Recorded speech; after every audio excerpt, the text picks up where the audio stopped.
حضرت عمر दिन को तख्ते हुकूमत पे बैठते थे और उनका तख्त को सोने जबरजद का नहीं था, मस्जिद नबवी की चटाई थी और सारा दिन वहां बैठ के लोगों की बातें सुनते। और जब रात के अंधेरे गहरे होते उमर भेष बदल के मदीने की गलियों का गश्त करते। कहा तुम्हारे घर से धुआं निकल रहा है और बच्चे रो रहे हैं, उनको खाना क्यों नहीं देती? कहने लगी उमर की जान को रो रही। उमर के पांव तले से जमीन निकल गई। कहा क्या हुआ? कहा 3 दिन से हमारे यहाँ खाने के लिए कुछ नहीं है।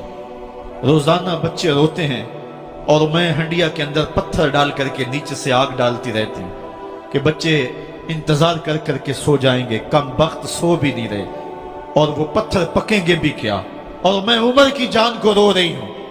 हजरत उमर का कलेजा दहलने लगा। फौरन पलटे, वापस बैतुल माल में आए, घी का एक कनस्तर लिया, आटे की बोरी ली, मिर्च मसाला जात बहुत कुछ उठाया, अपने कंधे पे रखा, बोरी अपनी कमर पे लादी। उमर बैतुल माल से निकले तो आपके खादम असलम ने देख लिया, आगे बढ़ा, कहा मेरे आका मैं उठाता हूं। उमर की आंखों में आंसू है। कहा असलम कयामत के दिन मेरा बोझ उठा लोगे? कहा कयामत के दिन तो अपना अपना बोझ उठाना पड़ेगा। कहा उमर को आज अपना ही उठाने दो।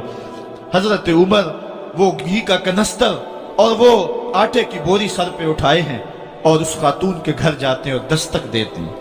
वो जब देखती है उसकी जान में जान आ जाती है। कहा जल्दी जल्दी आटा गूंदो, और उमर सब्जी काटने लग जाते हैं।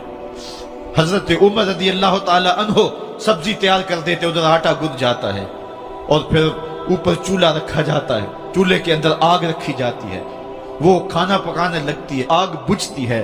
तारीख ने लिखा है आग बुझने लगती है, उमर झुक करके फूंके मारता है। उमर झुक झुक के फूंके मारता है। खाना पक गया और बच्चों के सामने खाना रख दिया, बच्चे खा रहे हैं। अब बच्चे रो रो के निढाल हो चुके थे। हजरत उमर अपने हाथों को और अपने घुटनों को और अपने पांव को जमीन पे लगा के, जिस तरह बकरी का बच्चा चलता है वेड़े के अंदर, कभी इधर चलते हैं कभी इधर चलते हैं, ताकि बच्चे मुझे देख के खुश हों और दिल में कहते उमर जितना रुलाया है अब इतना हंसाना भी पड़ेगा। तो कभी उमर अमीरुल मोमिनीन, ये मैं किसी आज के जो है वो लोगों के वोटों पे मुंतखब होने वाले हुक्मरान की कहानी नहीं सुना रहा, मैं उस उमर की कहानी सुना रहा हूं जो 23 लाख मुरब्बा मील का हुक्मरान है, आधी दुनिया का बादशाह है। हजरत उमर जो है जिस तरह बकरी का बच्चा चलता है, इस तरह अपने हाथ और अपने घुटने जमीन पे टेक करके जो है वो इस तरह चलते हैं। बच्चे उमर को देख के मुस्कुराते हैं। जब बच्चे मुस्कुराने लगे तो हजरत उमर ने उस खातून से कहा बुढ़िया उमर को माफ कर दे। उसने कहा तू इतनी हमदर्दी क्यों करता है?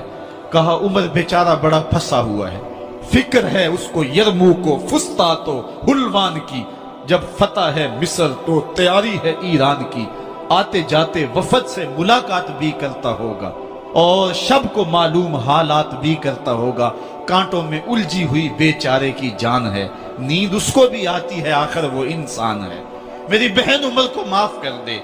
उसने कहा ना ना उमर की बात मेरे सामने न कर, कयामत का दिन होगा, उमर का गिरेबान होगा और मेरा हाथ होगा। जब उसने ये बात कही तो उमर बर्दाश्त न कर सके, बच्चों की तरह बिलक बिलक कर रोने लगे। कहा वो बदनसीब उमर तेरे सामने है, आज ही कहला जो कहना है, कयामत के दिन मुझे माफ रखना।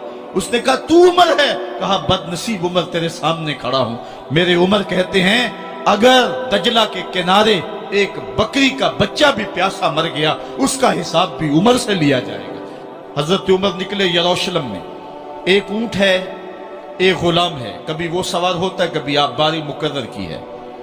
जब करीब पहुंचे यरूशलेम के तो उमर की बारी नकेल पकड़ने की और गुलाम की बारी ऊपर सवार होने की आ गई। गुलाम ने कहा आका मैं मर्जी से अपनी बारी छोड़ता हूं, आप आ जाएं, दुश्मनों के मफतूहा इलाके में आ रहे हैं, ताजा ताजा इलाका फतह हुआ है, इस्लाम की शान व शौकत जाहिर हो। उमर ने कहा इस्लाम की शान व शौकत ऐसे जाहिर नहीं होती है, अपनी बारी पे तुम बैठोगे, अपनी बारी पे मैं बैठूंगा। लोग मुंतजर खड़े हैं। दूर से जब देखा कहा इसकी हैबत से कांपते थे हम, ये तो कोई हबशी लगता है, रंग काला है, होंठ मोटे हैं, इससे तो ज्यादा हसीन इसका गुलाम है जो आगे आगे चल रहा है। حضرت ابو عبیدہ نے کہا دھوکہ کھا رہے ہو، ہمارا آقا وہ نہیں ہے جو اونٹنی کے اوپر سوار ہے، ہمارا آقا وہ ہے جو لگام تھامے آگے آگے چل رہا ہے۔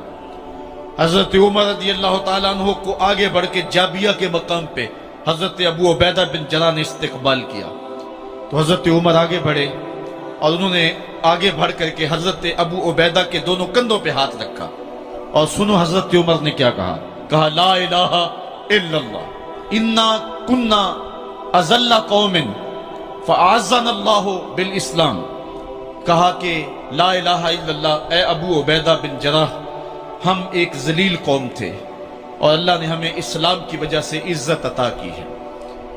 اور میں تمہیں ایک تاریخ ساز بات کہنے لگا ہوں، اور وہ یہ ہے کہ جب تک ہم اس عزت والے اسلام کے دامن کو تھامے رہیں گے ہماری عزت قائم رہے گی، اور جب اسلام کے علاوہ کسی اور جگہ سے عزت ڈھونڈیں گے تو رسوا کر کے رکھ دیے جائیں گے۔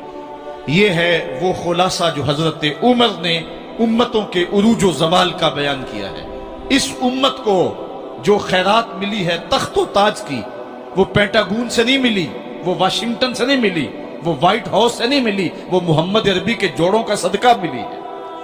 اس لیے جب ہم نے اسلام سے انحراف کیا، پاکستان حاصل کیا گیا تھا۔ پاکستان کا مطلب کیا؟ لا الہ الا اللہ۔ ہم نے اس نعرے کو چھوڑ دیا ہوا ہے، ہم نے انحراف کر دیا ہے۔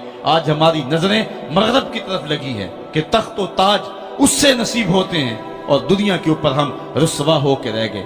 ہماری پستی، ہماری زبوحالی، ہماری ذلت کا سبب یہ ہے کہ جس جگہ سے ہمیں عزت ملی تھی ہم نے وہ مرکز ہی چھوڑ دیا ہے۔ اس مرکز حیات کو، اس مرکز زندگی کو، اس مرکز عزت کو ہم نے چھوڑ دیا ہے، اور دنیا کے اوپر ہم رسوا ہو رہے ہیں۔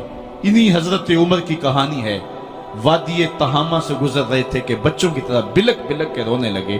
کہا عمر جوان آدمی ہو اور بچوں کی طرح بلک کے رو رہے ہو؟ کہا تم نہیں جانتے، مجھے بچپن کی کہانی یاد آ گئی۔ کہا کیا کہانی ہے؟ کہا یہی عرض تہامہ تھی، میرے باپ خطاب نے مجھے 5 اونٹ دیے تھے، کہا انہیں لائن میں کھڑا کرو سیدھا۔ میں آگے والا سیدھا کرتا تھا، پیچھے والا ٹیڑھا ہو جاتا، پیچھے والا سیدھا کرتا، آگے والا ٹیڑھا ہو جاتا۔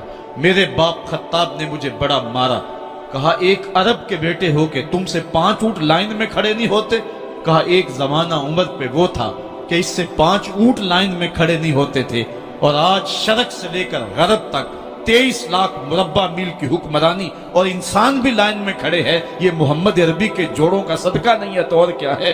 عمر سے تو 5 اونٹ لائن میں کھڑے نہیں ہوتے تھے۔